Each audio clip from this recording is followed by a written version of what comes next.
আপনাদের নিয়ে নিকলি থানা আল্লাহর কোরআন সামনে নিয়া যদি নিকলি থানার সবচেয়ে বড় আলেম যিনি কওমি হোক আর আলিয়া হোক, উনি যদি বলে যে কোরআন আমি সংসদে নিতে চাই, আগামী নির্বাচনে আমি এমপি হতে চাই, আমাকে সংসদে পাঠাইলে আমি সংসদে কোরআনের আইনের জন্য আমার স্পিকারের কাছে দাবি তুলব, তাহলে আপনাদের নিকলি থানায় কোরআনওয়ালা হুজুরকে ভোট দিয়া পাবলিক আদৌ কি এমপি বানাবে নাকি? আপনাদের কাছে আমার প্রশ্ন, ওই নিকলিতে হিন্দু বেশি? কথা কয় না কেন ভাইরা? নিকলিতে হিন্দু বেশি, ইহুদি খ্রিস্টান বেশি, তো ভোটটা দিল না কেডা? এ কোরআনওয়ালারা। যাদেরকে প্রশ্ন করলে বলবে কোরআন আমাদের সংবিধান, কোরআন আমাদের কিতাব। যারা নিজের কিতাব, আসমানি কিতাব কোরআনে বিশ্বাস করে, তারাই চায় না কোরআন সংসদে যাক। আমার আল্লাহ বলেন, ওমান লাম ইয়াহকুম বিমা আনজালাল্লাহু ফাউলাইকা হুমুল কাফিরুন। আমি আল্লাহ যে কোরআন নাজিল করেছি, এটা দিয়ে যারা দেশ চালাবে না, বিচার ফয়সালা করবে না, তারা কাফের, তারা কাফের, তারা কাফের। কোরআনের পক্ষে যারা ভোট দেয় না, তারা ঈমানের দাবি করবে না। আমার দোস্ত, এরপরে এবার বলি, কোরআনের সব আইন মানতে রাজি না, কিন্তু আবার পুরা কোরআন মানি না এমন কথাও বলে না। এ জাতীয় লোক আছে না নাই? নামাজ পড়বেন নি? কয় জি। সোর ধরে হাত কাটবেন নি? কয় কি কোন? তাহলে সোরে ভাত খাইবো কি দিয়া? নামাজের কথা বললে এক বাক্যে রাজি, রোজার কথা বললে রাজি, বেরোজগারি পর্যন্ত রোজার বিরোধিতা করে না, বেনামাজিও নামাজের বিরোধিতা করে না। নবী মুহাম্মদ সাল্লাল্লাহু আলাইহি ওয়াসাল্লাম যে কোরআনের আইনে 10 বছর মদিনা রাষ্ট্র চালাইছে, ওই কোরআনের আইনে দেশ চালাতে হবে, এটা বললে চেহারা কালো হয়, বিরোধিতা করে। এমন নামাজি আছে না নাই? সে কি পুরা কোরআন অস্বীকার করে নাকি? নামাজ মানে, রোজা মানে, কিন্তু কোরআন দিয়ে দেশ চালাতে হবে এটা মানে না। এই লোকটাও কাফের, এই লোকটাও কাফের, কোনো সন্দেহ নেই। আল্লাহ নিজে বলছেন, ইয়াকুলুনা নুমিনু বিবাদিন ওয়া নাকফুরু বিবাদিন ইউরিদুনা ইয়াত্তাখিযু বাইনা যালিকা সাবিলা উলাইকা হুমুল কাফিরুনা হাক্কা। কে বলতেছেন? কথা কার? তারা বলো চালাক, বড় চালাক মানুষ, তাই মানি না বলে না। মানি না বললে তো পাবলিক কব তোরে ভোট দেব না, তুই কাফের, তুই মুরতাদ। এজন্য কয় নামাজ পড়ি, রোজা রাখি, মানি। আবার কয় সব মানো, কয় সব কি আর পারিনি? হুজুর আপনারা হুজুর মানুষ, আপনারা কোন, আপনারা পারবেন, আমরা পারি না সব। আল্লাহ বলছে তারা বলে কিছু মানি কিছু মানি না, তারা মাঝামাঝি রাস্তা খোঁজে। যারা সবটা মানে না, উলাইকা হুমুল কাফিরুনা হাক্কা, তারা অরিজিনালি কাফের। এভাবে কুফরি করবে মানুষ, শিরিক করবে মানুষ, পীরের পায়ে সেজদা দিয়ে ঈমান হারাবে, গণকের কাছে হাত দেখাইয়া ঈমান হারাবে, নবী রাসূল পীর বুজুর্গ গায়েব জানে এই আকীদা লালন করে ঈমান হারাবে, মাজারে মানত করে ঈমান হারাবে, ধর্ম যার যার উৎসব সবার বলে ঈমান হারাবে, জনগণ সকল ক্ষমতার উৎস বলে ঈমান হারাবে। তারা শিরিক করবে, কুফর করবে, নেফাক করবে, বিভিন্ন জায়গায় ধাক্কা খাইয়া খাইয়া ঈমান হারাতে হারাতে ঈমানদার তামাম দুনিয়ায় কমে যাবে। আমার আল্লাহ তাকায়া দেখবেন তামাম বাংলাদেশে মানুষ আছে 30 কোটি, 25 কোটি, 27 কোটি, ঈমানদার আছে মাত্র 500 জন। বাইতুল মুকাররম মসজিদে নামাজি আছে অনেক, ইমানদার বড় কম। আপনাদের কিশোরগঞ্জ জামে আমদাদিয়ার পাশে বড় শহীদি মসজিদ, মুসল্লির অভাব নাই, কিন্তু আল্লাহ তাকায়া দেখবে ইমানদার কম। যারা পীরের পায়ে সেজদা দেয় তারা কি জুমার নামাজে যায় না? কথা বলেন না, যায় না? আটরশির মুরিদ ডাইরেক্ট বাইতুল মুকাররমের খতিব মাওলানা সালাউদ্দিনের নাম মনে আসেনি? এখনো কিন্তু বাইসাই আছে। গত সরকার উনাকে বাইতুল মুকাররমের খতিব বানাইছে, জাতীয় মসজিদে ইমামতি করে, অথচ আটরশির মুরিদ। আর আটরশি দরবার আমার চোখ সাক্ষী, ওই পীর মরে গেছে, যেটা আমি নিজে গিয়ে দেখলাম। গত বছর এক সফর ওইদিকে যাওয়ার পথে ঢুকলাম, দেখি দুইজন কবরে সেজদায় পড়ে আছে।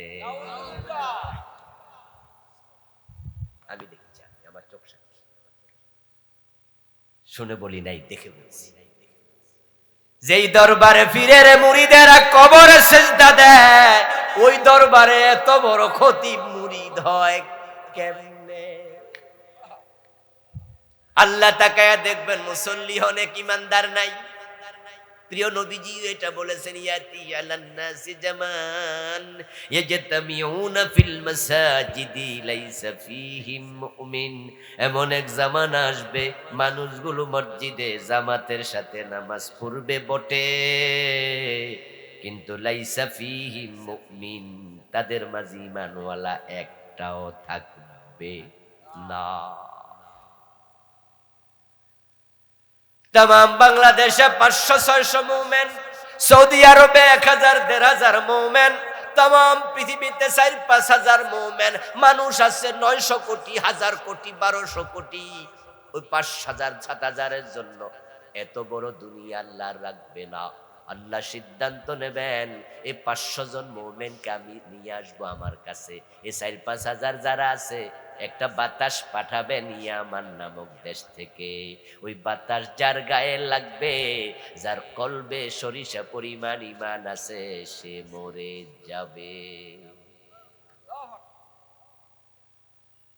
قال رسول الله صلى الله عليه وسلم إن الله يبعث ريحا من اليمن ألين من الحرير। ইয়ামান নামক দেশ থেকে আল্লাহ একটা বাতাস ছেড়ে দেবেন, যার স্পর্শ হবে, কোমলতা হবে, রেশমি কাপড়ের চেয়ে আরো নরম। ওই বাতাসটা হবে বড় আরামদায়ক। فلا تدعوا أحدا من كان في قلبه مثقال حبة من الإيمان إلا قبضته। যার অন্তরে মিটিমিটি করছে ঈমান, সামান্য ঈমানওয়ালা মুসলমান, কিন্তু সে কাফের নয়, মুশরিক নয়, ঈমানটা বড় দুর্বল। যাদের ঈমান আছে, বাতাস লাগার সাথে সাথে সে মরে যাবে। এই বাতাসটা পৃথিবীর শেষ প্রান্তে চারিদিকে পৌঁছা যখন শেষ, তখন টোটাল জমিনে ঈমানদার একজনও আর থাকবে না। এবার আল্লাহ তাআলা ইসরাফিল আলাইহিস সালামকে বলবে, ইসরাফিল, ইবাদতের জন্য বান্দা বানাইছিলাম, বান্দাদের বসবাসের জন্য জমিন বানাইছিলাম। এখন যেহেতু আমার বান্দা নাই, ইবাদতকারী নাই, এই জমিন আর রাখিস না, ফু মার। ইসরাফিল আলাইহিস সালাম সিংহায় 3 বার ফু দেবেন। প্রথমবারের ফুকে বলা হয় নাফখাতুল ফাজঈ, দ্বিতীয় বারের ফুৎকারকে বলা হয় নাফখাতুস সাকি, তৃতীয় নম্বর ফুৎকারকে বলা হবে নাফখাতুল কিয়ামি। প্রথম ফুৎকার যখন তিনি দেবেন, ইযা জুলজিলাতিল আরদু জিলজালাহা, তামাম পৃথিবী প্রচন্ড ঝাঁকুনি খাবে। ইসরাফিলের সিংহার ফুয়ের সাথে সাথে পৃথিবীকে আল্লাহ তাআলা এমন একটি ভূমিকম্প দেবেন, মহা ধাক্কা দেবেন। ওয়াখরাজাতিল আরদু আসকালাহা, আল্লাহ নিজে বলছেন, শোনো, ওই ধাক্কার সাথে সাথে পৃথিবীর পেট ফেটে যাবে, জমিনের পেট ফেটে যাবে। জমিনের তলায় স্বর্ণের খনি, গ্যাসের খনি, দস্তার খনি, তামার খনি, জমিনের পেটে যত খনি আছে, জমিন সব পেট থেকে উগরে দেবে। আমরা যখন খাবার দাবার গ্রহণ করি, পেট যদি একটু খারাপ হয় আমরা হঠাৎ মাঝে মাঝে বমি করি, করি না? যেদিন আপনি বমি করেন ওই দিন যদি মাছ খান তাহলে বমির সাথে কি বের হবে? গোস্ত। কি বের হবে? যদি আপনি সেদিন গোস্ত খান তাহলে কি বের হবে? অর্থাৎ পেটে আছে যাহা বমি করলে বের হবে ঠিক তাহা। জমিনের পেটে যা আছে জমিন সব বের হবে। এমন ধাক্কা আল্লাহ তাআলা পৃথিবীকে মারবেন, এত ভয়াবহ ধাক্কা কেউ কোনোদিন দেখেনি। আল্লাহ বলছি আইয়ুহান নাসুত্তাকু রাব্বাকুম, ও মানুষেরা তোমাদের সে রবকে ভয় করো যিনি এ ধাক্কাটা মারবে। ইন্না জালজালাতাস সাআতি শাইউন আযীম, জেনে রাখো কিয়ামতের ধাক্কা বড়ই ভয়াবহ। পৃথিবীতে মাঝে মাঝে আল্লাহ কিন্তু জমিনের ধাক্কা দেয়, যেটাকে আমরা আর্থকুইক বা ভূমিকম্প বলি। আজ পর্যন্ত পৃথিবীতে 9.5 এর বেশি ভূমিকম্প হয়নি। 9.5 মাত্রার ভূমিকম্প পৃথিবীতে হয়েছে। বাংলাদেশে মাঝে মাঝে হয়, এগুলোর মাত্রা থাকে 6 পয়েন্ট সামথিং, 5 পয়েন্ট সামথিং।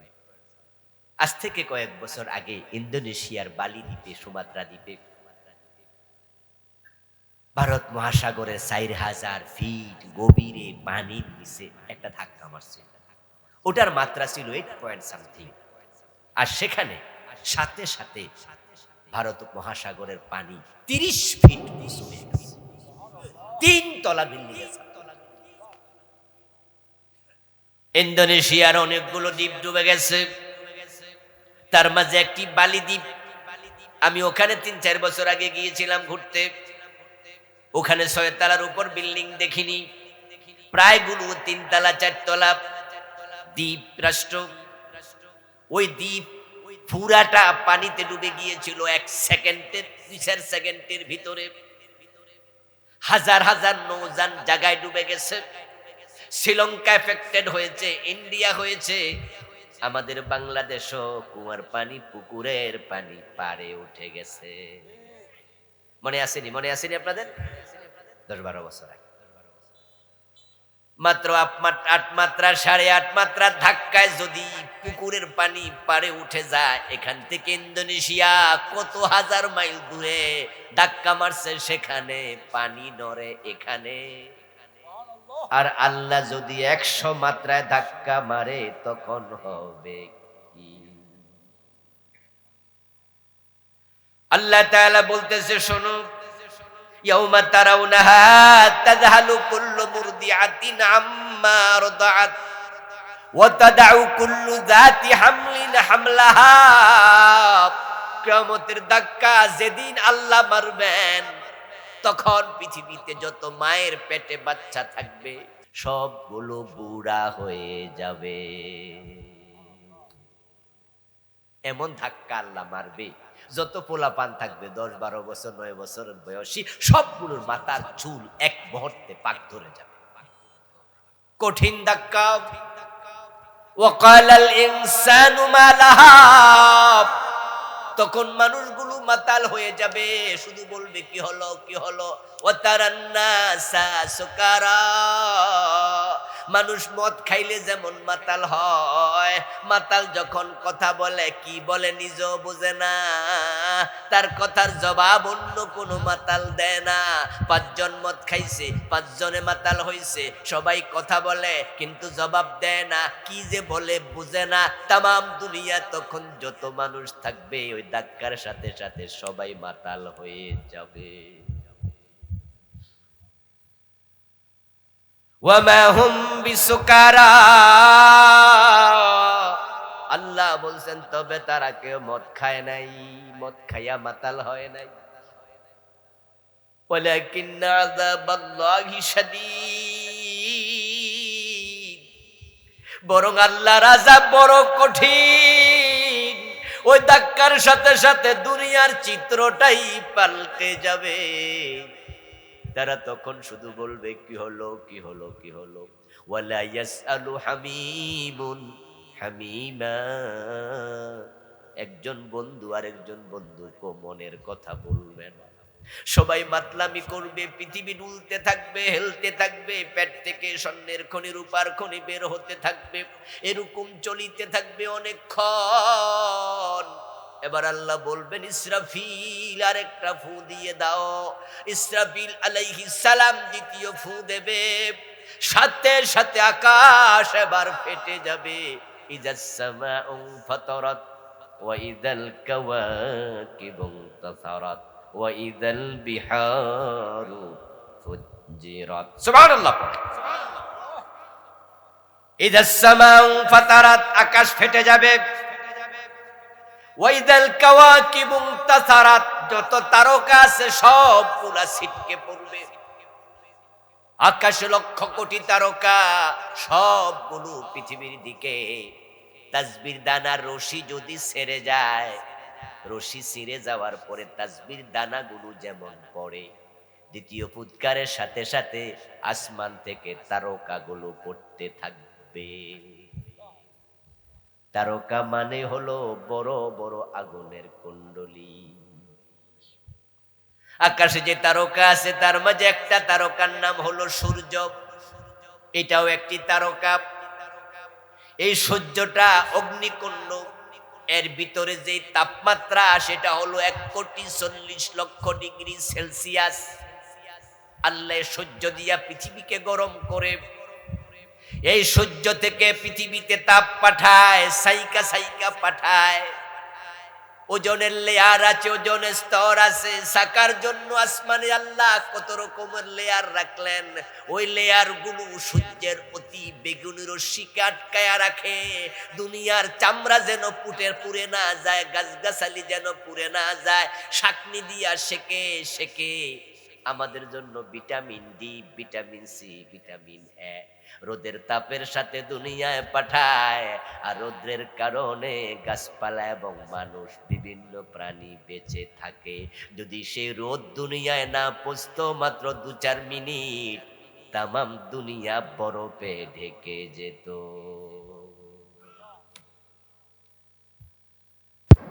ওই সূর্যের তাপ আসে মাত্র 32-33 ডিগ্রি সেলসিয়াস। বাংলাদেশে একবারে গরমকাল যখন, তখন 40-এর বেশি খুব একটা আসে না।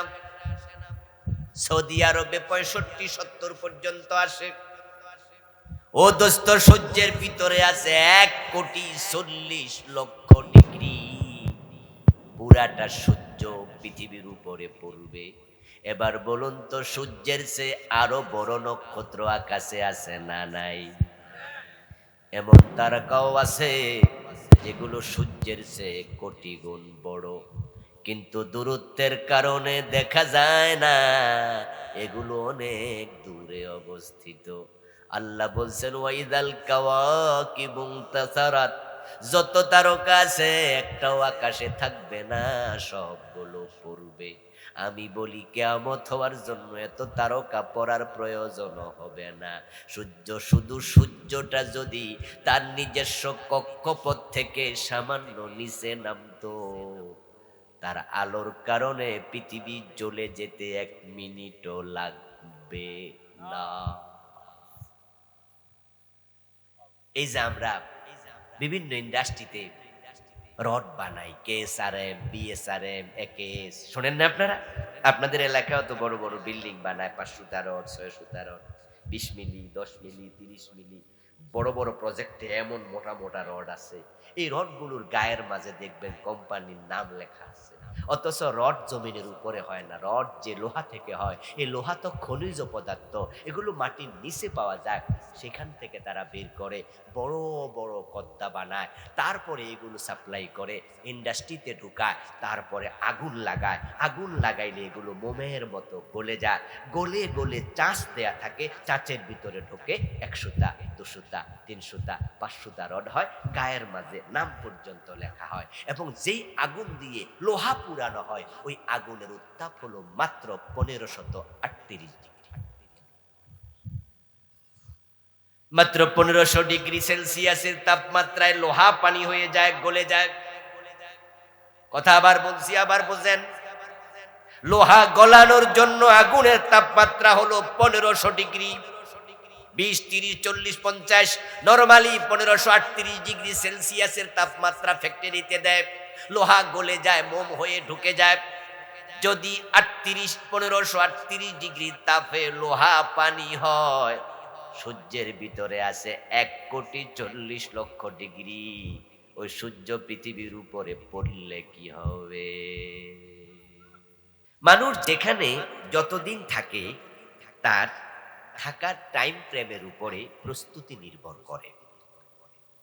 আপনি যদি আপনার ঘর থেকে বের হয়ে নিকলি বাজারে যান, তাহলে আপনি দুদিন আগ থেকে প্রস্তুতি নেয়ার কোনো প্রয়োজনই হয় না। বরং আপনার স্ত্রী বলেছে, একটু নিকলি যাও, 2 কেজি মাংস কিনে নিয়ে আসো, যাও একটু এ খরচটা করে আসো। অনেক সময় এমনও হয় গায়ে গেঞ্জি আছে, টি শার্ট আছে, এটা পরে বাজারে চলে যান, পরনে লুঙ্গি, ফ্যান পরার প্রয়োজনও হয় না। শুধুমাত্র বলেন যে তাহলে মানি ব্যাগটা দাও। মানি ব্যাগটা হাতে নিছেন, মোবাইলটা হাতে নিয়া, গেঞ্জি গায়ে দিয়া, টি শার্ট পরে, লুঙ্গি পরনে নিকলি চলে গেলেন। 10 মিনিট আগ থেকেও প্রস্তুতি নেন নাই, দরকার নাই। কিন্তু যদি আপনি কোনো কাজে কিশোরগঞ্জ যান, তখন একটু প্রস্তুতি আগের চেয়ে বেশি লাগে। যদি আপনি ঢাকা রওনা দেন, তাহলে কি হঠাৎ করে মানিব্যাগ হাতে লইয়া, মোবাইলটা লইয়া, লুঙ্গি পইরা দৌড় মারেন? এমন ঘটনা কি কোনোদিন ঘটেছে নাকি? বরং ঢাকা গেলে আপনি অবশ্যই 2-4 ঘন্টা আগে প্রস্তুতি শুরু করেন। এবার বলুন তো, যদি আপনি দুবাই রওনা দেন, সৌদি আরব রওনা দেন, তাহলে আপনি শুধু মানিব্যাগ হাতে লইয়া, মোবাইল হাতে লইয়া, 1000 খানেক 2000 টাকা লইয়া দুবাই রওনা দিলেন, ভিসাও নাই, পাসপোর্টও নাই, যাইতে পারবেন তো? ঢাকা পর্যন্ত যাবেন, এয়ারপোর্ট থেকে আপনাকে বলবে গো ব্যাক, ফিরে যাও। এয়ারপোর্টে যখন যাবেন, তখনই আপনাকে এয়ারপোর্টে আনসার বাহিনী, পুলিশ বাহিনী এয়ারপোর্টে ঢোকার সময় বলবে আপনার পাসপোর্টটা দেখান। আপনি বলবেন পাসপোর্ট তো নাই। তখন আপনাকে বিমান পর্যন্ত ঢোকা দূরের কথা, এয়ারপোর্টের গেইটে ঢুকতে আর দেবে না। এই জন্য আপনি যাচ্ছেন কোথায়, যেখানে যাবেন সেখানে কতদিন থাকবেন, এই সবগুলো বিষয়ের উপর আপনার প্রস্তুতি নির্ভর করে। আমরা যেখানে যত বেশি দিন থাকি, সেখানের প্রস্তুতি বড় বেশি লাগে। এবার বলুন তো, আমরা দুনিয়ায় বেশি দিন থাকবো না আখিরাতে বেশি দিন? তাহলে প্রস্তুতি নেয়া দরকার কোন জায়গার জন্য বেশি, অথচ সেখানের প্রস্তুতি সবচেয়ে কম। যে দুনিয়ায় থাকা যাবে না, যে কোনো সময় নোটিশ এসে যাবে, হঠাৎ করে টান পড়ে যাবে রশিতে, আগে কোনো সিগন্যালও দেয়া নাও হতে পারে, আপনি জানেনও না, হঠাৎ চলে যেতে হবে। ভালো মৃত্যু হলো ওই মৃত্যু, যে মৃত্যুর আগে মানুষ কয়দিন অসুস্থতা ভোগ করে, সেটা 2 দিন, 4 দিন, 6 দিন, 10 দিনের চেয়ে বেশি নয়। আল্লাহর কাছে আমরা এমন অসুস্থতা থেকে ফানা চাই, যে অসুস্থ হলে নামাজ কাজা হয়। আমরা আল্লাহর কাছে সে অসুস্থতা থেকে ফানা চাই, যে অসুস্থ হলে নিজের বিছনায় প্রস্রাব পায়খানা করা লাগে না চাই, যে অসুস্থতা অন্যের উপরে নির্ভরশীল হওয়া লাগে। আবার আল্লাহর কাছে আমরা হঠাৎ মৃত্যু থেকেও ফানা চাই, যে মৃত্যুর কারণে আপনজন থেকে বিদায় নেয়ার সুযোগটাও মিলে না। ওই হঠাৎ মৃত্যু থেকে আল্লাহর কাছে ফানা চাই, যে মৃত্যুতে কালেমা পড়ার সুযোগ মিলে না।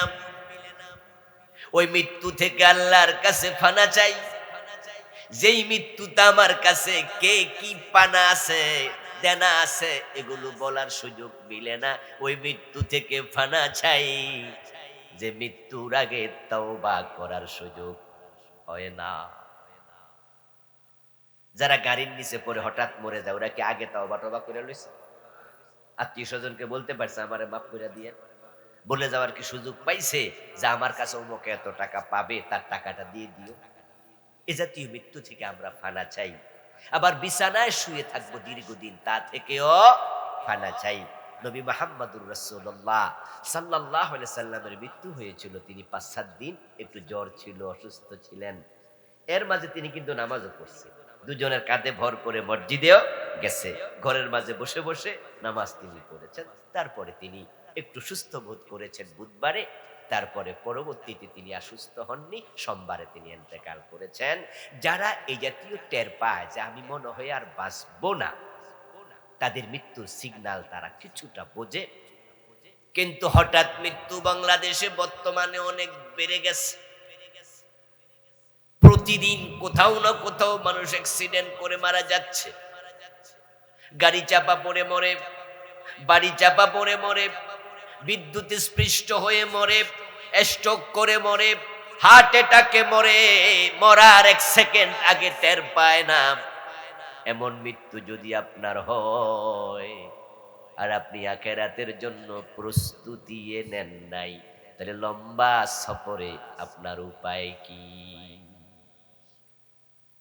আখিরাতের সফরটা বড় লম্বা, যেই জীবনে শুরু আছে আর কোনোদিন শেষ না। আচ্ছা, আমার সামনে আপনারা যারা আজকে ওয়াজে শুনতেছেন, বসে আছেন আমার পাশে, মরার পরে আরেকটা জীবন যে আছে, এটা নিয়ে কোনো সন্দেহ টন্দেহ আছে নাকি? কার মনে হয় আছে এরকম? না আছেই? মরার পরে জীবন হয়তো আছে এরকম, নাকি আছেই? হাফ হাফ না পুরা বিশ্বাস আছে? তো নিশ্চয়ই। ওয়াবিল আখিরাতি হুম ইউকিনুন। ঈমানদারদের আলোচনা করতে গিয়ে আল্লাহ বললেন, যারা মুমিন তারা আখিরাতের উপরে দৃঢ় বিশ্বাস রাখে। আখিরাতের উপর আমাদের বিশ্বাসে সামান্য কোন রকমের ঘাটতি নাই। আমরা জানি মৃত্যুর পর একটা জীবন অবশ্যই। যাকে আপনি বাবা ডাকছেন তাকে বাবা ডাকছেন বটে, কিন্তু সে আপনার বাবা কিনা সন্দেহ থাকতেই পারে। স্বামী থাকার পরেও পরকিয়া করে, পরপুরুষের সাথে সম্পর্ক আছে, এমন মহিলা বাংলাদেশে আছে না নাই? যদি পরকিয়া করে অন্যের সন্তান পেটে নেয়, স্বামী তো জানেই না তার বউ যে চরিত্রহীনা। এখন যদি অন্যের সন্তান পেটে এসে যায় আপনার জন্মের পর, আমার জন্মের পর, মা বলেছে এটা তোর বাবা, ওই ছোট্ট কাল থেকে এই পুরুষটাকে বাবা ডাকলাম, আসলে সে আমার বাবা কিনা ডিএনএ টেস্ট করছি আমরা কয়জনে। যে সন্তানকে আপনি ছেলে মনে করেন সে আপনাকে বাবা ভাবছে, এটা যে আপনারই ছেলে আপনি জানেন কেমনে? বউ কি পকেটে লইয়া লইয়া করছেন?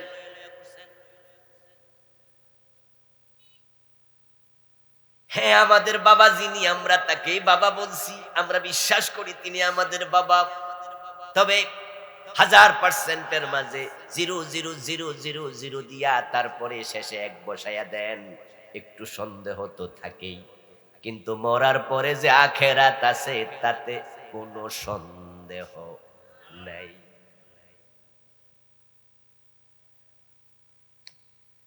আমার আল্লাহ বলছেন, তোমাদের চলে যাওয়ার পরে নতুন জীবন শুরু হবে। আখিরাত প্রসঙ্গে কোরআনে শত শত আয়াত, শত শত। আমার ভাইয়েরা, আমার এই পৃথিবী এক সময় ছিল না, এক সময় থাকবেও না। আল্লাহ তাআলা একাই ছিলেন, তিনিই থাকবেন, এক সময় সব মেসাকার করে ফেলবেন। কুল্লু মান আলাইহা ফান ওয়া ইয়াবকা ওয়াজহু রাব্বিকা যুল জালালি ওয়াল ইকরাম। সব ফান, সব নাই হয়ে যাবে, সব শেষ, শুধু তোমার রব থাকবে। আল্লাহ তাআলা ছিলেন, তিনি চাইলেন একদল মানুষ পৃথিবীতে বানাবেন যাদের নাম দেবেন খলিফা। তারা হবে আল্লাহর পক্ষ থেকে প্রতিনিধি, তারা আল্লাহর কথা মেনে পৃথিবীতে চলবে, তার ইবাদত করবে, তাকেই মেনে চলবে। এখন তাদেরকে আল্লাহ খেলাফত দেবেন, সম্মানের চূড়ান্ত শিখরে বসাবেন। নবী আদমকে বানাবেন, ফেরেশতা দিয়ে সেজদা করাবেন, আদমের সম্মান ফেরেশতার চেয়ে বাড়িয়ে দেবেন। এগুলো সব আল্লাহর পরিকল্পনার অংশ, এগুলো হুটহাট করে ঘটে নাই।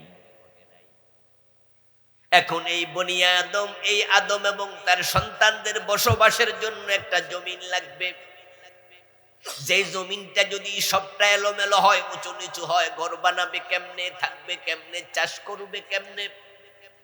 তাই জমিনটাকে বিছানা বানালেন যেন তারা চাষ করতে পারে, বাড়ি বানাতে পারে। আবার ভূমিকম্পের কারণে এলোমেলো হয়ে যাবে, তাই তিনি পাহাড়গুলাকে পেরেক বানালেন। এই জমিনের মাঝে তাদের খাবার সাপ্লাই দেওয়ার জন্য মাছ লাগবে, পানি লাগবে, তাই নদী নালা বানালেন। ওই পানির মাঝে মানুষের বর্জ্য পদার্থ যাবে, পানি নষ্ট হয়ে যেতে পারে, তাই সমুদ্রের মাঝে লবণ তৈরি করলেন। ওই লবণাক্ত পানি আকাশে উঠবে, সেখান থেকে মেঘমালা বানায়া বর্ষণ করবে, আবার এই দিয়ে সবুজ ফল ফসল জন্ম নেবে, মানুষ পানি জমায়া পান করবে। তা আকাশে নেয়ার পরে ওই লবণাক্ত পানির লবণ আল্লাহ নিজে সরাইয়া দেন। টোটাল জমিনটাকে আল্লাহ পরিকল্পিতভাবে বানালেন এবং বানিয়ে তিনি কোরআনে ঘোষণা করছেন, খালাকালাকুম মা ফিল আরদি জামিআ। ও দুনিয়ার মানুষেরা শোনো, আমি জমিনে যত কিছু বানাইছি সব তোমাদের জন্য বানাইছি।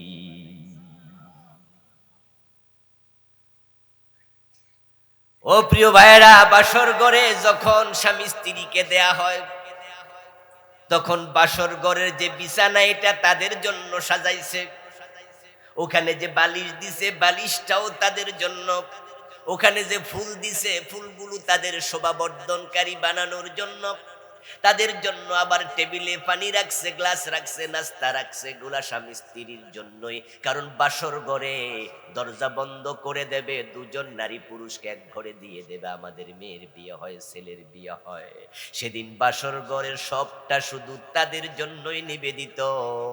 এজন্য বাসর ঘরে কেউ ডিস্টার্ব করতেও যায় না। এই জমিনটা আমরা যা দেখি যা দেখি না সবটা আল্লাহ বান্দাদের জন্য বানাইয়া দিছে। তামাম মাখলুকাত আপনার আমার সেবা দিচ্ছে। এবার কোরআনে আরেক আয়াত বলছেন, শোনো, ওয়ামা খালাকতুল জিন্না ওয়াল ইনসা ইল্লা লিয়াবুদুন। তামাম মাখলুকাত বানাইছি তোমাদের জন্য।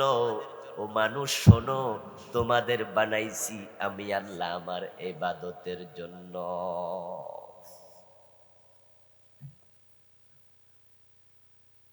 ও প্রিয় ভাইয়েরা, ভালো করে শুনুন, তামাম মাখলুকাত আপনাদের জন্য, আর আপনাদের বানাইছে আল্লাহর ইবাদতের জন্য। উদ্দেশ্য ক্লিয়ার। যখন আল্লাহ জমিনের দিকে তাকায়া দেখবেন আমার জমিনে আমার ইবাদত করার মতো মানুষ আর নাই, তখন বলবেন আকাশ জমিনের প্রয়োজনও আর নাই। তখন তিনি একটা ধাক্কা মারবেন, এক ধাক্কায় আকাশ জমিন শেষ হয়ে যাবে, যেটার নাম হলো কিয়ামত। এটাই চূড়ান্ত পরকাল। মাহফিল কমিটির ভাইয়েরা একটু টেবিল ফ্যান বা হাত ফাঁকা কিছু লাগবে। হ্যাঁ, কমিটির লোক আসেনি? হাত ফাঁকা অথবা টেবিল ফ্যানের ব্যবস্থা করেন। আমার প্রিয় ভাইয়েরা, বলছিলাম এই যে ধাক্কা মেসাকার, এটার নাম কিয়ামত। এটা কিন্তু হবে নিশ্চিত। কিয়ামত যে হবে কোনো সন্দেহ নাই। আর কিয়ামত হওয়ার জন্য যে উপযোগিতা দরকার, যে কারণগুলো দরকার, এগুলোর অধিকাংশ আলামত অলরেডি প্রকাশ পেয়ে গেছে। তামাম পৃথিবীতে বর্তমান মানুষের সংখ্যা প্রায় 800 কোটি। ও দোস্ত, 800 কোটি মানুষ সবাইকে আল্লাহ ইবাদতের জন্যই বানাইছে, কিন্তু 800 কোটির মাঝে 650 কোটি কাফের। তারা আল্লাহর ইবাদত দূরের কথা, আল্লাহকে এক রব বলে স্বীকারটাই পড়ে না। পৃথিবীতে বর্তমানে খ্রিস্টানের সংখ্যা 250 কোটির বেশি। এই খ্রিস্টানগুলো আল্লাহর ইবাদত তো দূরের কথা, তারা আল্লাহকে আল্লাহ বলে একবারও ডাকেও না। আজকের পৃথিবীতে 100 কোটির কাছাকাছি আছে হিন্দু। এই যে 100 কোটির কম বেশি হিন্দু, তারা আল্লাহকে আল্লাহ বলে না, হয়তো ঈশ্বর বলে, না হয় ভগবান বলে, খ্রিস্টানরা গড বলে। অথচ ঈশ্বর নামে আল্লাহর কোনো নামই নাই, ভগবান নামে আল্লাহর কোনো নামই নাই, গড নামে আল্লাহর কোনো নামই নাই। আল্লাহর মূল নাম হলো কি? এই ভাইয়েরা চুপ কেন? বুঝে বলেন, আল্লাহর মূল নাম কি? আল্লাহ। ওর আল্লাহর ইবাদত দূরের কথা, আল্লাহকে আল্লাহ বলে ডাকো দেয় না। আমার প্রিয় ভাইরা, মুসলমান আছে মাত্র 150 কোটির মতো। এই 150 কোটির ভিতরে আবার তাসলিমা নাসরিনের নাম আছে না নাই? আছে না? এখানে আছে আবার সালমান রুশদির নাম।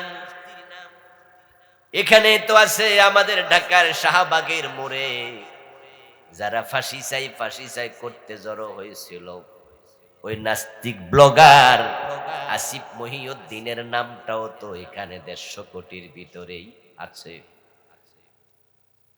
এই 150 কোটির ভিতরে হারফিক মজুমদারের নাম আছে না নাই?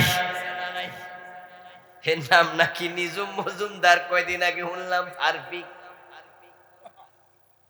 আমার দোস্ত, 150 কোটির ভিতরে 5 ওয়াক্ত নামাজ নাই, রমজানে রোজা নাই, জুমার নামাজ পর্যন্ত পড়ে না, এমন মুসলমানের সন্তান আছে না নাই?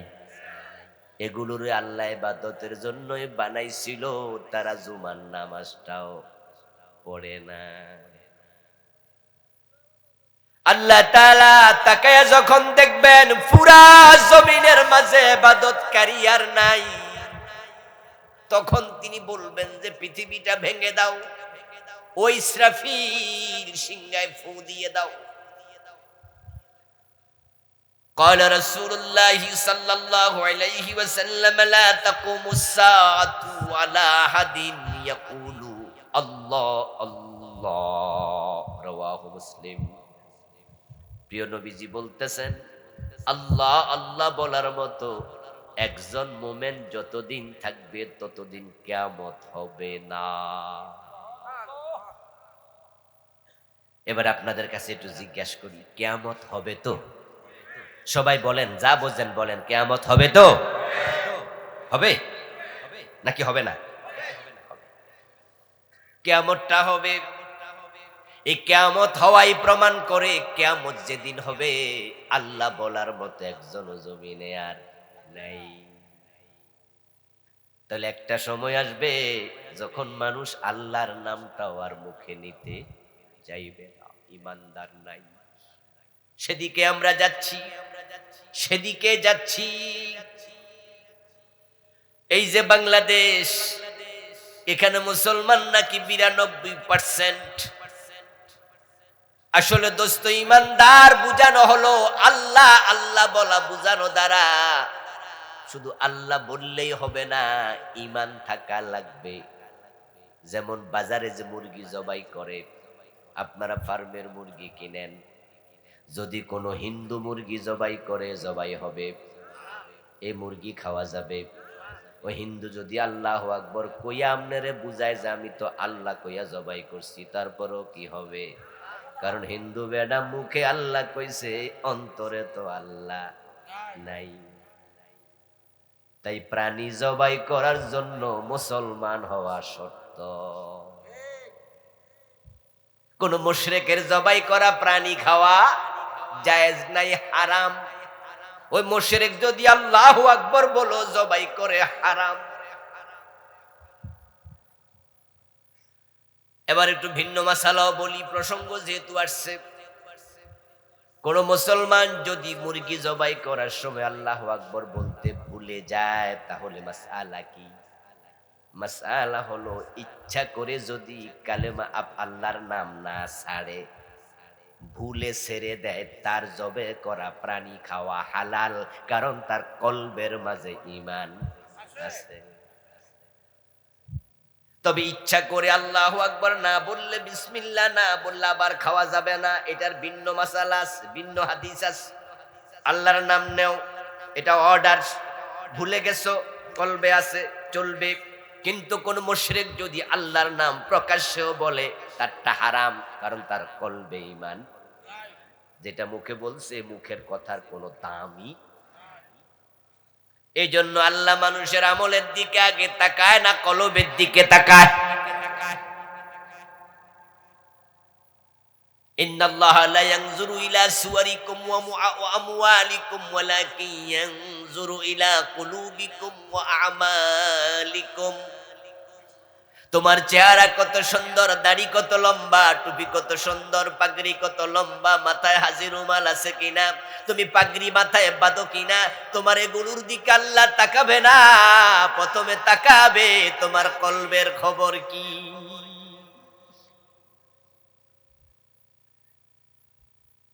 ও দোস্ত, যারা কাফের, যারা মুশরিক, তারা তামাম পৃথিবীতে এখন ছড়িয়ে পড়েছে, তাদের সংখ্যাই বেশি। আমাদের বাংলাদেশে বলে 92% মুসলমান। আমি বলি দোস্ত, কয় কি রে, কয় কি? যদি 51% মুসলমান থাকতো, তাহলেই তো কোরআনের আইনে বাংলাদেশ চলতো। আরে 92% লাগে না, যদি 51% থাকতো, এতেই তো যথেষ্ট ছিল। আমার প্রিয় বন্ধু, কিয়ামতের আগে আল্লাহ বলার মতো একজন মুমিন থাকবে না, এটাই তো সহিহ হাদিস। এবার আপনাদেরকে আমি প্রশ্ন করি, জবাব দিন তো, কিয়ামত কি পিছাচ্ছে না আগাচ্ছে? কি মনে হয়, কিয়ামত কি পিছায় না আগায়? ওমা ইউদরিকা লাআল্লা সাআতা করিব। কোরআনে আল্লাহ বলছে, ও নবী, আপনাকে কে জানাবে তথ্য? আমি আল্লাহ জানাচ্ছি, কিয়ামত বড় কাছে। লাআল্লা সাআতা করিব। অন্য এতে বলছে ইকতারাবাতিস সাআ, কিয়ামত ঘনাইয়া গেছে। এই আয়াত নাজিল হলো 1450 বছর আগে। তখন যদি আল্লাহ কয় কিয়ামত নিকটে, তো 1450 বছর যাওয়ার পরে এটা আরো নিকটে আসে নাই বুঝি? কিয়ামত এসে গেছে। রাসূলুল্লাহ বলেছেন, আমি এবং কিয়ামত পাশাপাশি প্রেরিত হয়েছি, আমার পরে আর কোনো নবী নাই, আমার পরে যা আসবে এটাই হলো কিয়ামত। কিয়ামত গণায়া যাচ্ছে, প্রতিদিন আগাচ্ছে, অথচ ঈমানদার থাকলে কিন্তু কিয়ামত হবে না। এখন বাংলাদেশ যখন স্বাধীন হয় 71-এ, তখন মানুষ ছিল 7 কোটি, 7.5 কোটি। ওই 7.5 কোটির মাঝে 50 লাখ বাদ দেন কাফের, হিন্দু, বৌদ্ধ, ইহুদি, খ্রিস্টান, তাহলে 7 কোটি ছিল মুসলমান। এখন 2024, মানুষ আছে 18, খ্রিস্টান বাদ দিলে 16 কোটি মুসলমান। মুসলমান ছিল 7 কোটি, এখন মুসলমান 16 কোটি। আজ থেকে 10 বছর পরে জনসংখ্যা এরকম থাকবে না আরো বাড়বে? তো যদি বাইরা মুসলমান হয় 25 কোটি, এরকম বাড়তে থাকলে একজন থাকলেও তো কিয়ামত হবে না। তো বাংলাদেশে যেমনে বাড়তেছে, কিয়ামত তো আমরাই থামাই দিমু। কি বাংলাদেশের পাবলিকের ঠেলায় তো কিয়ামত স্টপ, কাছে দাঁড়িয়ে আইতে পারবো না। আমরা যেভাবে সংখ্যায় গুনতেছি, সংখ্যার দিকে তাকালে তো মনে হয় কিয়ামত যে কবে হয়। কয় কি, আমরাই তো আছি 16 কোটি। ইন্ডিয়ায় নাকি মুসলমান আছে 25 কোটি, পৃথিবীতে আছে নাকি 150 কোটির বেশি। কিসের কিয়ামত? টেনশন নাই, নাকে তেল দিয়ে ঘুমান। হুজুররা কইছে কিয়ামত আইসা গেছে, সংখ্যায় কয় যে কি এর কিয়ামত। ও দোস্ত, না না, আমাদের মুসলমানগুলো ভোটার লিস্টির মুসলমান, ওরা কবি কাজীর গরুর মতো কেতাবে আছে, গোয়ালে নেই। আমি বোঝানোর জন্য বলি, এই যে এখানে সাদা কাগজ, এখানে যদি আমি লিখি ক আকার পা নরসিকান উচ্চারণ কি হবে? কাগজটা ভিজবে, কারণ লেখায় আছে বাস্তবে। যদি আমি লিখি সরাইয়া গরু সুগার দন্তান্ন উচ্চারণ কি হবে? কাগজটা পুড়বে, কারণ লিখায় আছে বাস্তবে নাই। বাস্তব পানি হলে ভিজে যেত, বাস্তব আগুন হলে জ্বলে যেত। 92% মুসলমান লাগে না, বাস্তবে 51% হলেই তো কোরআনের আইনে দেশ চলতো। কিন্তু 53 বছরের বাংলাদেশ কোরআনের আইনে একদিনও চলে নাই। এতে প্রমাণ হয় ভোটার লিস্টিতে মুসলমানের অভাব নাই, বাস্তব মুসলমান কমে গেছে। আচ্ছা, আপনাদের কিশোরগঞ্জের এই নিকলি থানা,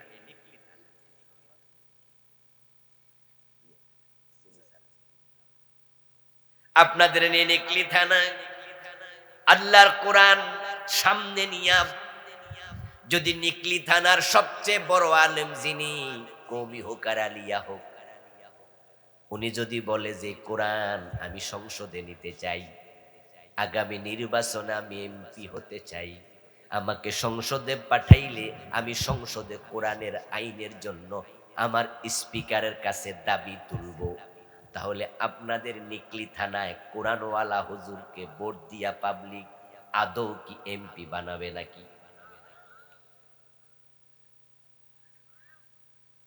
আপনাদের কাছে আমার প্রশ্ন, এই নিকলিতে হিন্দু বেশি?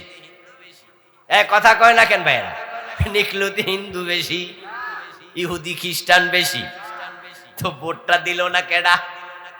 এ কোরআনওয়ালারা। যাদেরকে প্রশ্ন করলে বলবে কোরআন আমাদের সংবিধান, কোরআন আমাদের কিতাব। যারা নিজের কিতাব, আসমানি কিতাব কোরআনে বিশ্বাস করে, তারাই চায় না কোরআন সংসদে যাক। আমার আল্লাহ বলেন, ওমান লাম ইয়াহকুম বিমা আনজালাল্লাহু ফাউলাইকা হুমুল কাফিরুন। আমি আল্লাহ যে কোরআন নাজিল করেছি, এটা দিয়ে যারা দেশ চালাবে না, বিচার ফয়সালা করবে না, তারা কাফের, তারা কাফের, তারা কাফের। কোরআনের পক্ষে যারা ভোট দেয় না, তারা ঈমানের দাবি করবে না।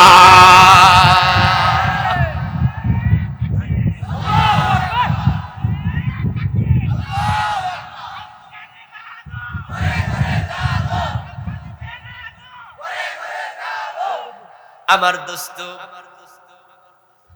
এরপরে এবার বলি, কোরআনের সব আইন মানতে রাজি না, কিন্তু আবার পুরা কোরআন মানি না এমন কথাও বলে না। এই জাতীয় লোক আছে না নাই? নামাজ পড়বেন নি? কয় জি। সোর ধরে হাত কাটবেন নি? কয় কি কোন? তাহলে সোরে ভাত খাইবো কি দিয়া? নামাজের কথা বললে এক বাক্যে রাজি, রোজার কথা বললে রাজি, বেরোজগারি পর্যন্ত রোজার বিরোধিতা করে না, বেনামাজিও নামাজের বিরোধিতা করে না। নবী মুহাম্মদ সাল্লাল্লাহু আলাইহি ওয়াসাল্লাম যে কোরআনের আইনে 10 বছর মদিনা রাষ্ট্র চালাইছে, ওই কোরআনের আইনে দেশ চালাতে হবে, এটা বললে চেহারা কালো হয়, বিরোধিতা করে। এমন নামাজি আছে না নাই? সে কি পুরা কোরআন অস্বীকার করে নাকি? নামাজ মানে, রোজা মানে, কিন্তু কোরআন দিয়ে দেশ চালাতে হবে এটা মানে না। এই লোকটাও কাফের, এই লোকটাও কাফের, কোনো সন্দেহ নেই। আল্লাহ নিজে বলছেন, ইয়াকুলুনা নুমিনু বিবাদিন ওয়া নাকফুরু বিবাদিন ইউরিদুনা ইয়াত্তাখিযু বাইনা যালিকা সাবিলা উলাইকা হুমুল কাফিরুনা হাক্কা। কে বলতেছেন? কথা কার? তারা বলো চালাক, বড় চালাক মানুষ, তাই মানি না বলে না। মানি না বললে তো পাবলিক কব তোরে ভোট দেব না, তুই কাফের, তুই মুরতাদ। এজন্য কয় নামাজ পড়ি, রোজা রাখি, মানি। আবার কয় সব মানো, কয় সব কি আর পারিনি। হুজুর আপনারা হুজুর মানুষ, আপনারা কোন, আপনারা পারবেন, আমরা পারি না সব। আল্লাহ বলছে তারা বলে কিছু মানি কিছু মানি না, তারা মাঝামাঝি রাস্তা খোঁজে। যারা সবটা মানে না, উলাইকা হুমুল কাফিরুনা হাক্কা, তারা অরিজিনালি কাফের। এভাবে কুফরি করবে মানুষ, শিরিক করবে মানুষ, পীরের পায়ে সেজদা দিয়ে ঈমান হারাবে, গণকের কাছে হাত দেখাইয়া ঈমান হারাবে, নবী রাসূল পীর বুজুর্গ গায়েব জানে এই আকীদা লালন করে ঈমান হারাবে, মাজারে মানত করে ঈমান হারাবে, ধর্ম যার যার উৎসব সবার বলে ঈমান হারাবে, জনগণ সকল ক্ষমতার উৎস বলে ঈমান হারাবে। তারা শিরিক করবে, কুফর করবে, নেফাক করবে, বিভিন্ন জায়গায় ধাক্কা খাইয়া খাইয়া ঈমান হারাতে হারাতে ঈমানদার তামাম দুনিয়ায় কমে যাবে। আমার আল্লাহ তাকায়া দেখবেন তামাম বাংলাদেশে মানুষ আছে 30 কোটি, 25 কোটি, 27 কোটি, ঈমানদার আছে মাত্র 500 জন। বাইতুল মুকাররম মসজিদে নামাজি আছে অনেক, ঈমানদার বড় কম। আপনাদের কিশোরগঞ্জ জামে আমদাদিয়ার পাশে বড় শহীদি মসজিদ, মুসল্লির অভাব নাই, কিন্তু আল্লাহ তাকায়া দেখবে ঈমানদার কম। যারা পীরের পায়ে সেজদা দেয় তারা কি জুমার নামাজে যায় না? কথা বলেন না, যায় না? আটরশির মুরিদ ডাইরেক্ট বাইতুল মুকাররমের খতিব মাওলানা সালাউদ্দিনের নাম মনে আসেনি? এখনো কিন্তু বাইসাই আছে। গত সরকার উনাকে বাইতুল মুকাররমের খতিব বানাইছে, জাতীয় মসজিদে ইমামতি করে, অথচ আটরশির মুরিদ। আর আটরশি দরবার আমার চোখ সাক্ষী, ওই পীর মরে গেছে, যেটা আমি নিজে গিয়ে দেখলাম গত বছর এক সফর ওইদিকে যাওয়ার পথে ঢুকলাম, দেখি 2 জন কবরে সেজদায় পড়ে আছে। আমি দেখছি, আমার চোখ সাক্ষী, শুনে বলি নাই, দেখে বলছি। যেই দরবারে পীরের মুরিদেরা কবরে সেজদা দেয়, ওই দরবারে এত বড় খতিব মুরিদ হয় কেমনে? আল্লাহ তাকায়া দেখবেন মুসল্লি অনেক, ঈমানদার নাই। প্রিয় নবীজি এটা বলেছেন, ইয়াতি আলান নাসি জামান ইয়াজতামিউনা ফিল মাসাজিদি লাইসা ফীহিম মুমিন। এমন এক জামানা আসবে মানুষগুলো মসজিদে জামাতের সাথে নামাজ পড়বে বটে, কিন্তু লাইসা ফীহিম মুমিন, তাদের মাঝে ঈমানওয়ালা একটাও থাকবে না। তাম বাংলাদেশে 500-600 মুমিন, সৌদি আরবে 1000-1500 মুমিন, তাম পৃথিবীতে 4-5 হাজার মুমিন। মানুষ আছে 900 কোটি, 1000 কোটি, 1200 কোটি। ওই 5,000-7,000-এর জন্য এত বড় দুনিয়া আল্লাহ রাখবে না। আল্লাহ সিদ্ধান্ত নেবেন, এই 500 জন মুমিনকে আমি নিয়ে আসবো আমার কাছে। এই 4-5 হাজার যারা আছে, একটা বাতাস পাঠাবেন ইয়ামান নামক দেশ থেকে। ওই বাতাস যার গায়ে লাগবে, যার কলবে সরিষা পরিমাণ ঈমান আছে, সে মরে যাবে। قال رسول الله صلى الله عليه وسلم إن الله يبعث ريحا من اليمن ألين من الحرير।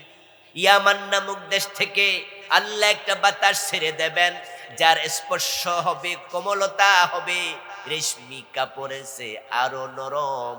ওই বাতাসটা হবে বড় আরামদায়ক।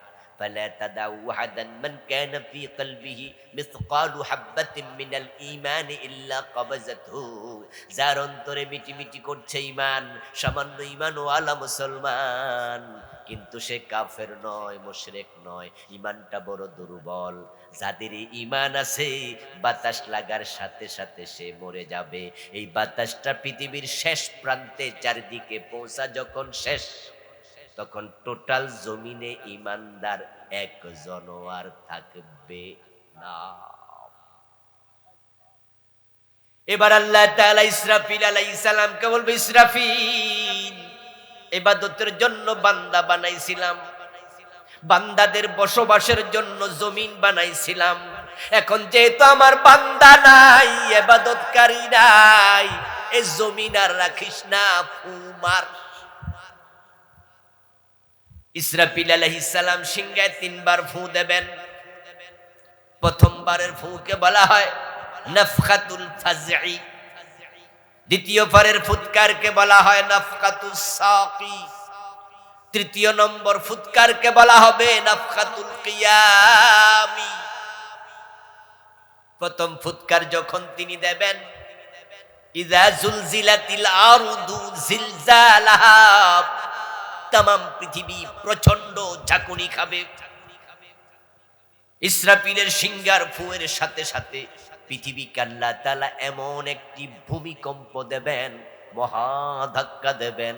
ওয়া খরাজাতিল আরদু আসকালাহা, আল্লাহ নিজে বলছেন, শোনো, ওই ধাক্কার সাথে সাথে পৃথিবীর পেট ফেটে যাবে, জমিনের পেট ফেটে যাবে।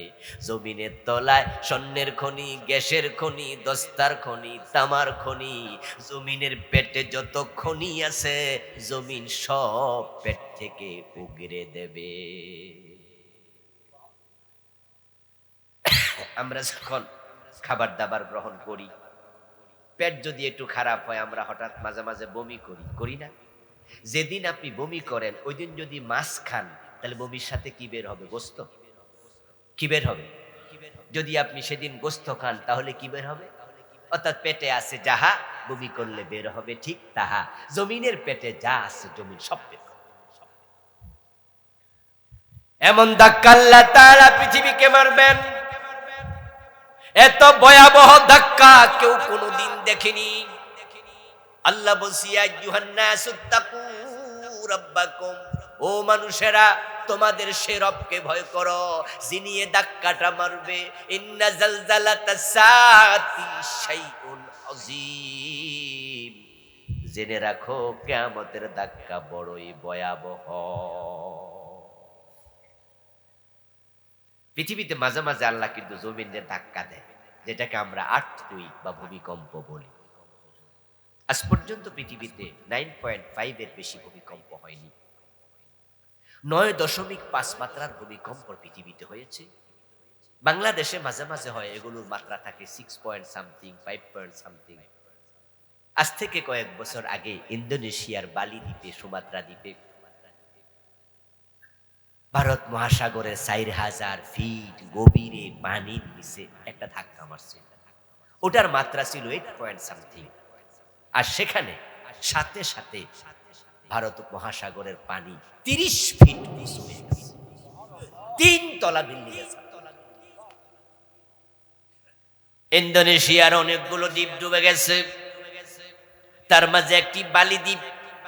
আমি ওখানে 3-4 বছর আগে গিয়েছিলাম ঘুরতে। ওখানে 6 তলার উপর বিল্ডিং দেখিনি, প্রায়গুলো 3 তলা 4 তলা দ্বীপ রাষ্ট্র। ওই দ্বীপ পুরাটা পানিতে ডুবে গিয়েছিল 1 সেকেন্ডের, 2-4 সেকেন্ডের ভিতরে। হাজার হাজার নৌযান জায়গায় ডুবে গেছে। শ্রীলঙ্কা এফেক্টেড হয়েছে, ইন্ডিয়া হয়েছে, আমাদের বাংলাদেশও কুয়ার পানি, পুকুরের পানি পারে উঠে গেছে। মনে আসেনি? মনে আসেনি আপনাদের? 10-12 বছর আগে মাত্র 8 মাত্রা 8.5 মাত্রার ধাক্কায় যদি পুকুরের পানি পারে উঠে যায়, এখান থেকে ইন্দোনেশিয়া কত হাজার মাইল দূরে ধাক্কা মারছে, সেখানে পানি নড়ে এখানে। আর আল্লাহ যদি 100 মাত্রায় ধাক্কা মারে তখন হবে কি? আল্লাহ তাআলা বলতেছে, শোনো, ইয়াউমা তারাউনাহা তাযহালু কুল্লু মুরদিআতিন আম্মা রাদাআত ওয়া তাদউ কুল্লু যাতি হামলিন হামলাহা। কিয়ামতের ধাক্কা যেদিন আল্লাহ মারবেন, তখন পৃথিবীতে যত মায়ের পেটে বাচ্চা থাকবে, গরু, ছাগল, আমাদের মা বোন মহিলা বিভিন্ন পশু বাঘ বল্লুক সহ যত মায়ের পেটে বাচ্চা থাকবে, তোমরা আল্লাহকে আর কি ভয় করলা? ওই দিনকে ভয় করো, ওই ধাক্কাকে ভয় করো। ওই ধাক্কার সময় তামাম দুনিয়া যত বাচ্চা পোলাপান থাকবে সবগুলো বুড়া হয়ে যাবে। এমন ধাক্কা আল্লাহ মারবে, যত পোলাপান থাকবে 10-12 বছর 9 বছরের বয়সী সবগুলোর মাথার চুল এক মুহূর্তে পাক ধরে যাবে। কঠিন ধাক্কা। ওয়াকালাল ইনসানু মা লাহা, তখন মানুষগুলো মাতাল হয়ে যাবে, শুধু বলবে কি হলো কি হলো। ওয়াতারান নাসা সুকারা, মানুষ মদ খাইলে যেমন মাতাল হয়, মাতাল যখন কথা বলে কি বলে নিজেও বোঝে না, তার কথার জবাব অন্য কোনো মাতাল দেয় না।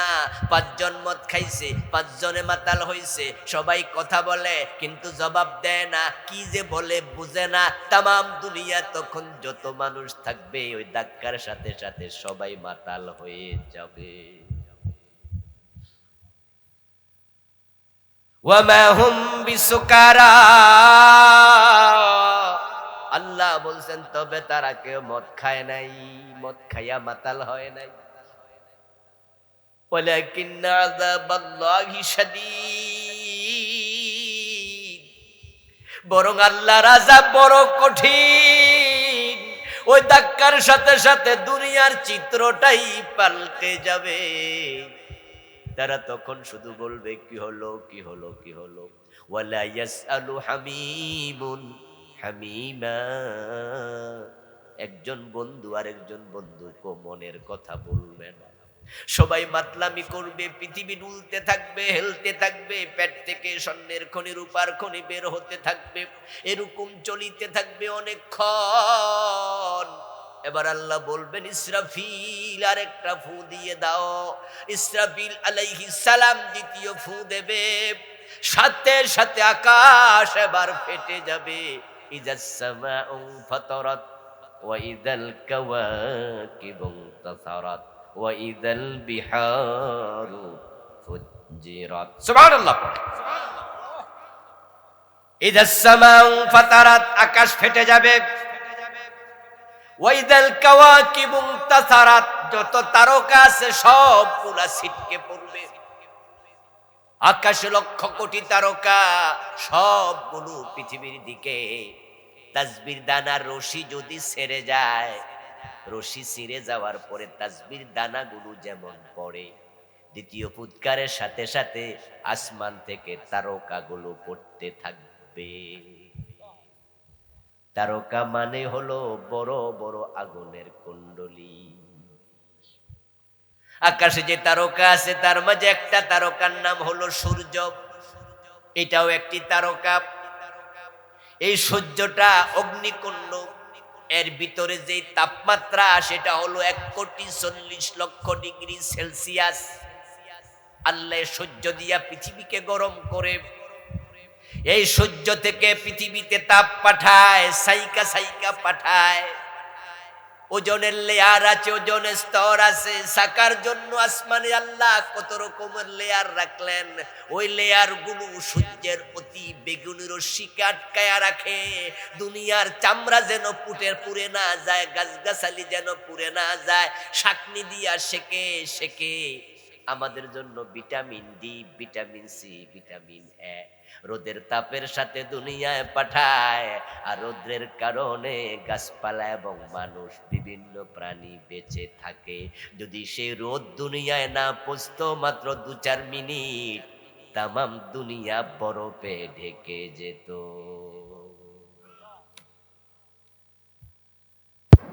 ওই সূর্যের তাপ আসে মাত্র 32-33 ডিগ্রি সেলসিয়াস। বাংলাদেশে একবারে গরমকাল যখন, তখন 40-এর বেশি খুব একটা আসে না।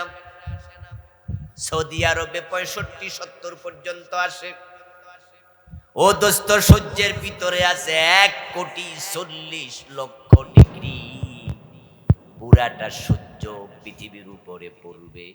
এবার বলুন তো, সূর্যের চেয়ে আরো বড় নক্ষত্র আকাশে আছে না নাই?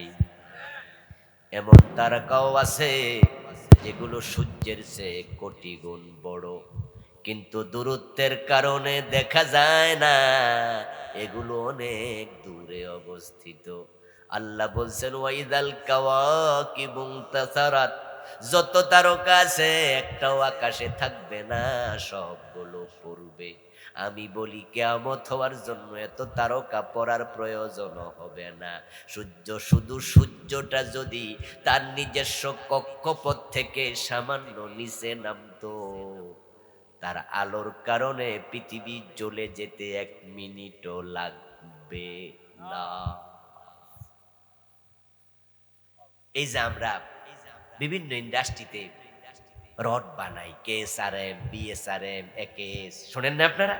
আপনাদের এলাকায় তো বড় বড় বিল্ডিং বানায়, 5 সুতা রড, 6 সুতা রড, 20 মিলি, 10 মিলি, 30 মিলি, বড় বড় প্রজেক্টে এমন মোটা মোটা রড আছে। এই রডগুলোর গায়ের মাঝে দেখবেন কোম্পানির নাম লেখা আছে, অথচ রড জমিনের উপরে হয় না। রড যে লোহা থেকে হয়, এই লোহা তো খনিজ পদার্থ, এগুলো মাটির নিচে পাওয়া যায়, সেখান থেকে তারা বের করে বড় বড় কদ্দা বানায়, তারপরে এগুলো সাপ্লাই করে ইন্ডাস্ট্রিতে ঢুকায়, তারপরে আগুন লাগায়, আগুন লাগাইলে এগুলো মোমের মতো গলে যায়, গলে গলে চাঁচ দেয়া থাকে, চাঁচের ভিতরে ঢোকে 1 সুতা, 2 সুতা, 3 সুতা, 5 সুতা রড হয়, গায়ের মাঝে নাম পর্যন্ত লেখা হয়। এবং যেই আগুন দিয়ে লোহা পুরানো হয়, ওই আগুনের উত্তাপ হলো মাত্র 1538 ডিগ্রি। মাত্র 1500 ডিগ্রি সেলসিয়াসের তাপমাত্রায় লোহা পানি হয়ে যায়, গলে যায়। কথা আবার বলছি, আবার বোঝেন। লোহা গলানোর জন্য আগুনের তাপমাত্রা হলো 1500 ডিগ্রি, 20, 30, 40, 50, নরমালি 1538 ডিগ্রি সেলসিয়াসের তাপমাত্রা ফ্যাক্টরিতে দেয়, লোহা গলে যায়, মোম হয়ে ঢুকে যায়। যদি 1538 ডিগ্রি তাপে লোহা পানি হয়, সূর্যের ভিতরে আছে 1,40,00,000 ডিগ্রি, ওই সূর্য পৃথিবীর উপরে পড়লে কি হবে?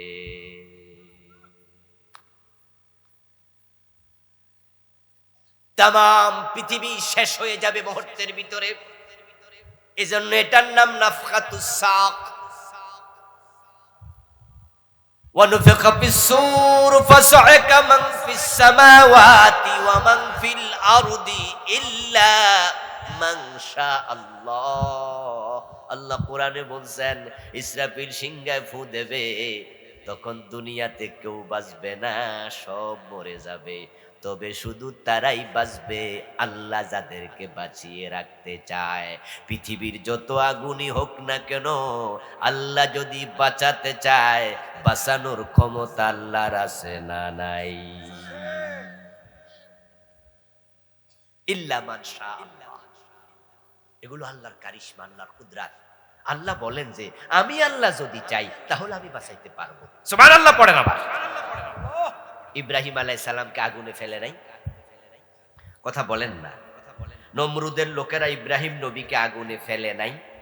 আগুন উনাকে পোড়াইতে পারছে? উনার গায়ের জামাটা পোড়াইছে, পশম পোড়াইছে, বাঁচাইছে কে? কুল্লা ইয়া নারু কুনি বারদা।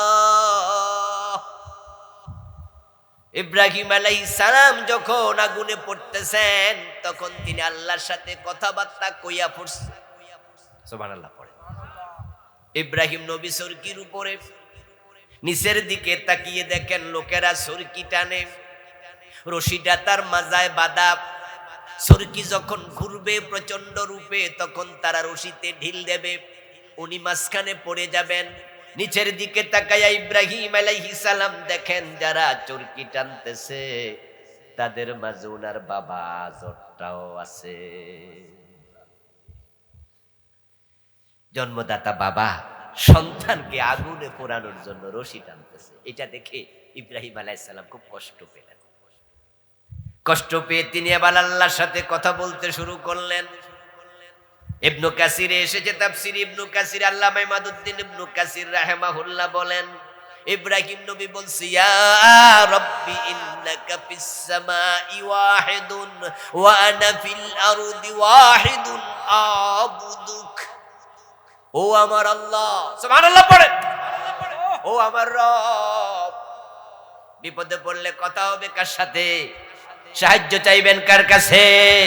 যার কেউ নাই তার কে থাকে? আল্লাহ। আল্লাহ। আনা জন্নে আব্দি বি, আনা জন্নে আব্দি বি, আনা ইনদা জন্নে আব্দি বি। হাদিসে কুদসি সহিহ বুখারী। আল্লাহ তাআলা বলছেন, আমি আমার বান্দার ধারণার মতো তার সাথে থাকি, সে আমাকে যেমন মনে করে আমি তেমন হই। সুবহানাল্লাহ। ইব্রাহিম নবী আগুনে পড়ে যাবেন, তিনি ভাবছেন আমার আল্লাহ আমার জন্য এনাফ, আল্লাহ এনাফ হয়েছে, আগুন পোড়াতে পারেনি। আল্লাহর সাথে কথাবার্তা বললেন। আর আপনাকে কেউ যদি রশি দিয়া বাঁধে আর আপনি মনে মনে কোন এমন ভাবে বাঁধছে কেউ ছুড়াইতে পারবো না, আল্লাহ কয় তোরে আমিও ছুড়াবো না। তুমি ভাবো যেমন আল্লাহ হবেন তেমন। এই জন্য বিপদে মুসিবতে ভরসা করতে হবে কার উপর? ইব্রাহিম আলাইহিস সালাম বলো, আমার রব জমিনের দিকে তাকাও, দেখবা তোমার গোলাম আমি ইব্রাহিম একাব, আমার বাবাটাও আমার পক্ষে নাই। তবে শোনো আমার আল্লাহ, এজন্য কিন্তু আমি হতাশ নই। হাসবি আল্লাহু নি'মাল ওয়াকিল, নি'মাল মাওলা ওয়া নি'মান নাসির। ও আল্লাহ, তুমি বন্ধু হিসাবে আমার জন্য যথেষ্ট, তুমি কর্ম সম্পাদনকারী হিসাবে যথেষ্ট। আমি তোমাকে বন্ধু অভিভাবক হিসাবে গ্রহণ করেছি। তামাম জাতি আমার বিরুদ্ধে চলে গেলে আমার কোনো পরোয়া নাই। सारे दुनिया हो मुखालिफ, कुछ नहीं नुकसान है, कुछ डर नहीं कुछ गम नहीं, जब रहमते रहमान है। ইব্রাহিম আলাইহিস সালাম আল্লাহর উপর ভরসা করলেন, আল্লাহ খুশি হয়ে গেলেন। ইব্রাহিম আগুনে পড়ে গেল। আল্লাহ বলে কুল্লা, আমি তখন ডাক দিলাম, বললাম ইয়া নারু, ও আগুন, কুনি বারদা, তুমি ঠান্ডা হয়ে যাও। আমি বললাম আগুন, চেঞ্জ ইউর ক্যারেক্টার, চরিত্র পরিবর্তন করো। আগুন, তোমার চরিত্র হলো উত্তপ্ত হওয়া। আমি আল্লাহ অর্ডার করছি তুমি আজকে উল্টে যাও, তুমি ঠান্ডা হয়ে যাও। আচ্ছা, ইব্রাহিম আলাইহিস সালাম যে আগুনে পড়তেছেন, আগুন যদি ঠান্ডা হয়ে যায়, উনি কি যাওয়ার সময় কি কোট গায়ে দিয়ে গেছিল? কম্বল টম্বল গায়ে ছিল? তো ঠান্ডায় কষ্ট পাবে না? ঠান্ডায় তিনি কষ্ট পাবেন আল্লাহ জানেন। তাই তিনি বারদা বলার পরে বললেন সালামা, বেশি ঠান্ডা হয়েও না, আমার ইব্রাহিম ঠান্ডায় কষ্ট পাবে, তাই এমন ঠান্ডা হও ইব্রাহিম যেন আরাম বোধ করে। বারদাও ওয়া সালাম, নাতিশীতোষ্ণ হও, বেশি গরম হয়ে ঠান্ডা হয়েও না।